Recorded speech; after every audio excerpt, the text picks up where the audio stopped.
Good morning students, कैसे हैं सभी।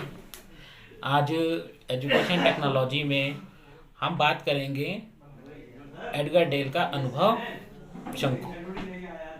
तो एडगर डेल का जो अनुभव शंकु है वह शिक्षण अधिगम पर आधारित है।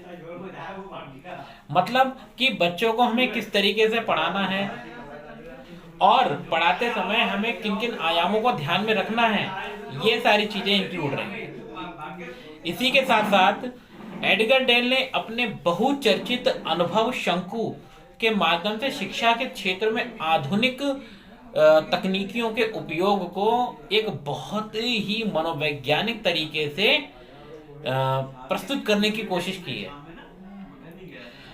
उनका यह अनुभव त्रिकोण यह प्रदर्शित करता है कि सॉफ्टवेयर और हार्डवेयर द्वारा प्रदत्त विभिन्न तकनीकियों की शिक्षण अधिगम विधियां, सामग्री तथा उपकरण व्यक्ति विशेष को विभिन्न प्रकार की अधिगम अनुभव अर्जित करने में किस प्रकार सहयोगी सिद्ध हो सकती है। तो इन्होंने कुछ अपने अनुभव शंकु में कुछ 11 आयाम दिए हैं। वह 11 आयाम अगर हम टॉप टू बॉटम चलते हैं तब हम प्रत्यक्ष मूर्त अनुभव की ओर बढ़ते हैं, और जब हम बॉटम टू टॉप चलते हैं तब अमूर्त प्रत्यक्ष अनुभव की ओर चलते हैं। ठीक है, अब हमें यह देखना है कि कौन से आयाम में अधिगम का स्तर कितना रहा। यदि अगर हम टॉप से चलें तो सबसे पहला आयाम हमारे सामने आता है अनुभव शंकु में, वो है हमारा शाब्दिक प्रतीक यानी सिंबॉलिक वर्बल्स। इसमें क्या है कि अगर कोई शिक्षिका बच्चों को जंगल और वनस्पतियों के बारे में, वन और वनस्पतियों के बारे में पढ़ाना चाहती है तो वह केवल बस ओरली बता रही है, शब्द के माध्यम से बता रही है। एक चित्र बना हुआ है, ये जंगल का है, इसमें शेर है, यहाँ से झरना बह रहा है, ये नदी है, ये पहाड़ है, ये सूर्य इधर से निकल रहा है, ठीक है, ये पठार है। तो ये क्या, वो केवल चित्र बनाकर बताकर दिखा रही है। बच्चे उसको देख रहे हैं, उस टाइम बाद भूल जाएंगे। तो सीखने का स्तर जो है वो यहाँ सबसे न्यूनतम रहा। फिर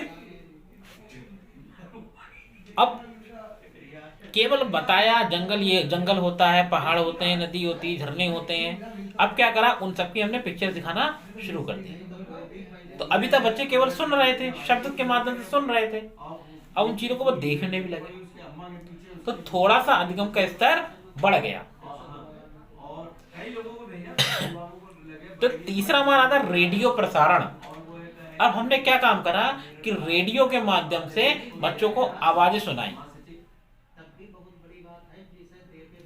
आवाज सुन रहे हैं बच्चे, आवाज सुनकर पहचानना है ये शेर की आवाज है, ये भालू की आवाज है, बंदर की आवाज है, ये कुत्ते की आवाज है, ये झरने की आवाज आ रही है, ये चिड़ियों की आवाज है।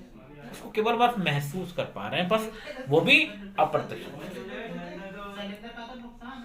नेक्स्ट, स्थिर चित्र यानी स्टिल पिक्चर्स। अब इसमें क्या है कि जैसे आवाज हुई, एक पिक्चर आके हमारे सामने रुक गई, पिक्चर को बारे में टीचर बता रही है अब, और बच्चा उसको ऑब्जर्व कर रहा है, समझ रहा है, सुन रहा है। अधिगम का स्तर इसमें धीरे धीरे क्या हुआ, बढ़ रहा है। अब क्या हुआ कि बच्चे में थोड़ा सा सीखने की ललक बढ़ गई। फिर हमारा नेक्स्ट आता है चलचित्र। चलचित्र यानी मोशन पिक्चर्स। अब पिक्चर्स क्या हुई, पहले चल रही थी, चलते चलते क्या पहले स्थिर थी, स्थिर से होते होते धीरे धीरे मोशन करने लगी। मोशन के माध्यम से बच्चों को हम बता रहे हैं, देखिए शेर इस तरीके से चलता है, भालू इस तरीके से चलता है, इनका आवाज यह है, वो इस तरीके से आवाज करते हैं, इनका ये इस तरीके से अपना जीवन यापन करते हैं। ठीक, बच्चों में और जानने की थोड़ी जिज्ञासा बढ़ने लगी। फिर इसके बाद क्या हुआ कि हमने कहा कि चलो अब घूमने चलते हैं, भ्रमण करा दिया हमने, प्रत्यक्ष रूप से आप देखें सब चीजों को। ठीक है, फिर प्रत्यक्ष रूप जब घूमने गए, घूमने हमने दिखा दिया तो बच्चे उस चीजों को महसूस करने लगे हैं। फिर डेमोन्स्ट्रेशन, प्रदर्शन करके दिखा दिया। एक प्ले बना दिया हमने बच्चों को, किसी को भालू को जो है रूप दे दिया, किसी को शेर का रूप दे दिया, और उस तरीके और जंगल वगैरह सब लगा दिए, और जो है बच्चे उन चीजों को कर रहे हैं, अपने आप को उसमें ढालने की कोशिश कर रहे हैं, और बढ़ गया अभिनयात्मक भागीदारी, सेम वही प्रोसेस है। नेक्स्ट, नियोजित कृत्रिम अनुभव, कंट्रीब्ड एक्सपीरियंस, और फिर वास्तविक प्रत्यक्ष अनुभव। वास्तविक प्रत्यक्ष अनुभव के अधिगम जो एडगर डेल हैं, इनके अनुसार ये अनुभव सबसे अधिक वास्तविक और स्थूल चिंतन युक्त है। इनका क्षेत्र बहुत अधिक विस्तृत है। हमारे वास्तविक जीवन का बहुत कुछ समय इन्हीं अनुभवों के बीच गुजरता है। शिक्षण अधिगम का वास्तविक आधार भी यही अनुभव है। हमारे ज्ञान, कौशल और बोध इस स्तर को बढ़ाता है, और सीखने की शुरुआत भी इन्हीं अनुभवों को लेकर होती है। अतः इन्हें ही हमारे शिक्षा अधिगम के वास्तविक ठोस आधार की संज्ञा दी जाती है। इन्हें अधिगमकर्ता द्वारा स्वयं ही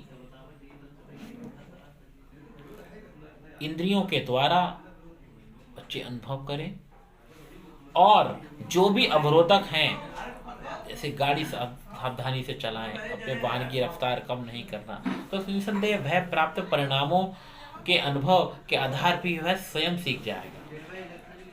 और इसी आधार पर एडगर डेल ने वास्तविक प्रत्यक्ष अनुभव को अधिगम अर्जन हेतु सर्वोत्तम साधन बतलाने की चेष्टा की है। फलस्वरूप हमें विद्यार्थियों को विषय विशेष संबंधी अधिगम अनुभव अर्जित कराने हेतु अपनी शिक्षण विधि में सदैव ही ध्यान देना है, और विद्यार्थियों को वास्तविक पदार्थ, घटना, क्रिया, प्रक्रिया आदि से प्रत्यक्ष संपर्क कराकर प्रत्यक्ष अनुभव प्राप्त करने के ज्यादा से ज्यादा अवसर देने चाहिए। अगर हम प्रकृति की तरफ ही अगर देखें तो जीन जैक्स रूसो भी यही कहते हैं कि जो है बच्चों को प्रकृति से सीखने दो। वो प्रकृति से सीखेंगे तो चीजों को जो उनका सीखना है वो स्थायी हो जाएगा, है ना। और प्रकृति ही सर्वोत्तम शिक्षिका है।